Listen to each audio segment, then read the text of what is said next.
the 15th of May, 2019. Good morning. This is Top TV, the family network. Julie Wabiria Simbwa is my name, and today I'm interviewing one Bukenya, Simon Klein, director of Live a Life Network. Live a Life Network is an so what should I call it? It's an organization that deals with people living with HIV. Anyway, he's going to be telling us about his story. Remember that Mr. Bukenya, Simon Klein, is one of, how can I call it, less privileged or what? Okay, privileged maybe. Privileged people, yeah, who was born with HIV virus, but I mean, it doesn't hinder him from doing what he has to do. Yeah. And by the way, good morning. Good morning. How do you feel? How did you set up with this thing of Live a Life Network, and how do you feel? And what's your target, by the way? First of all, good morning all who are viewing us. I'm so happy to be hosted by Julie to extend this conversation of preventing HIV from our communities. Now, my life living with HIV has been challenging right from school. So I was in the boarding section and I failed my treatment. So when I was switched to go to another line, that's when I realized that my life is worth it, what I want. Which line are you talking about? So switching from the first line of treatment and going to the second line of treatment. So when I switched to the second line, it was because of the treatment failure that I was taking my drugs in hiding. Today you take, tomorrow you don't take. So it forced me to come out to advocate for the rights of people living with HIV, especially the young people, especially who are in schools and they live in schools taking drugs in hiding when the teachers, when the school administration don't. So that forced me to come out and speak for them, to be their voice for the voiceless and to be an example.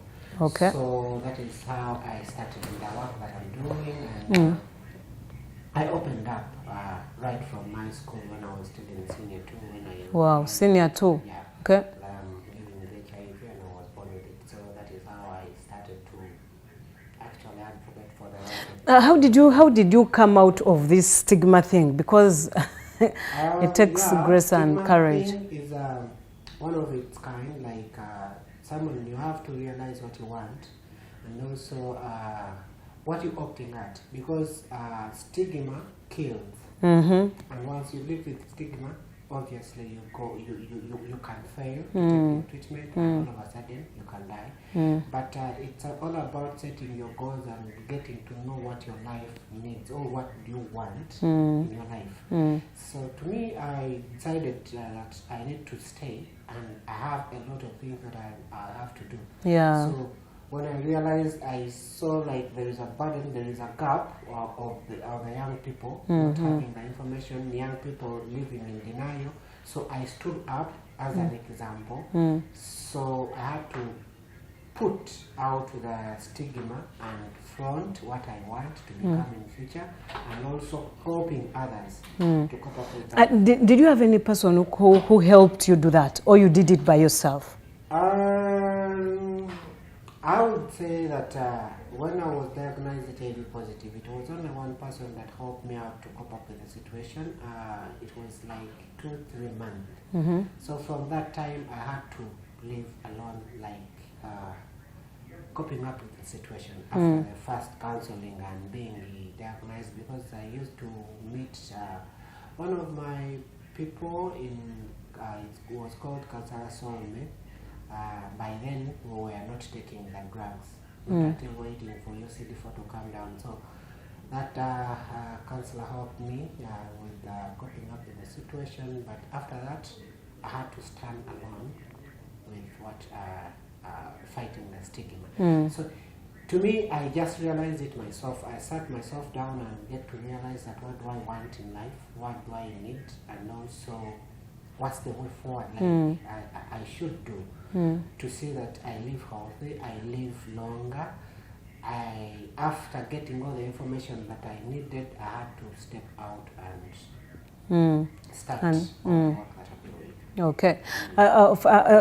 Starting point is always hard. Yes. But now that you're there with that organization called Live Alive, Yes. what impact has it done to the communities? Now, I started Live Alive Network with one of my colleagues. It's called, excuse me, Flavia Namwaya is also away.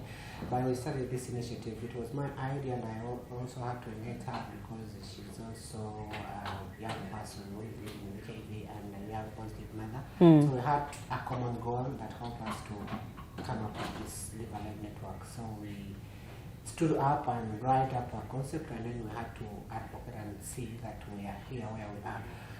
We realized that people, young positive mothers, are having challenges. One with disclosing their status to their born babies. To their born babies, yes. And also living positive, their challenges. Also, even when it comes to breastfeeding their babies, some do not want to breastfeed. Some want to breastfeed until 2 years, which is not recommended when you're HIV positive. So all those challenges forced us to come up together to see that we bridge that gap. And also the people with disabilities living with HIV in our health settings, in our policy making, they all tend to live out. People with disabilities, by the way, yes, HIV. yes. So we came up with that concept to see that these people get improved health care, such that people with disabilities are also frontliners when it comes to prevention of HIV. So we have to advocate, and still is what we're doing, to advocate for their rights and also the improved health care, such that they are included in policy making, also in the setups, also in the services. Because I realized that these people really do not get the service that they need. One works in the clinic setup. To reach the clinic, it is a hassle. More especially, let me talk about someone who is crawling. And when they test positive, they ask, now, for you who is crippled, what were you looking for? Yeah, by the way, that stigma.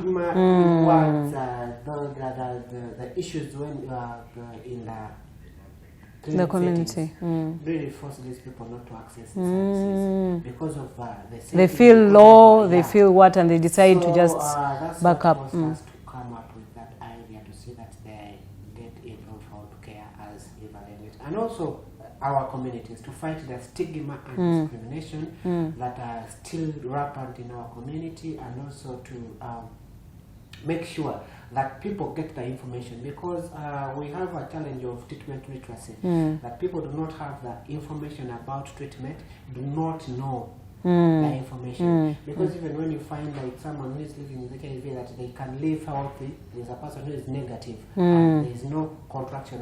Yeah. That is, when you tell it to someone, it's like a myth, it's like news. They don't know how it happened, they don't know how to do it, they don't know how really someone can go about it. So these are the information that we provide. Advocacy to tell the people, to tell the community, once you test positive, you can live longer yes. on treatment, you can prevent. And you still have a life, yes, you still have more to do. So this is all the work that we do, and this is what it forces us to come up with. Oh, okay.